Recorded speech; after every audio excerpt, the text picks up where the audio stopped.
for today's video. At syempre, magluluto tayo ng carbonara. So, i-share ko naman sa inyo ang aking version sa pagluluto ng carbonara. So, nag-prepare pala ako ng tubig at naglagay ng asin para sa pasta. At syempre, naglagay din ako ng 2 pack ng pancetta dito sa kawali. So, ayan na muna natin na matos. At syempre, naglagay din ng onion at saka garlic. So, ganyan lang po. At hayaan muna natin na maluto o magkukulay brown. So, isunod naman natin ang butter. Konti lang. So, naglagay din ako ng mushroom para kompleto ang ating carbonara.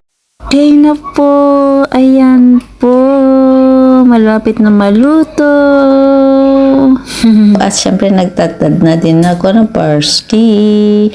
So, ganyan lang po. Okay na po siya. At syempre isunod natin ang heavy cream. So, ganyan lang po. So, ayan na po.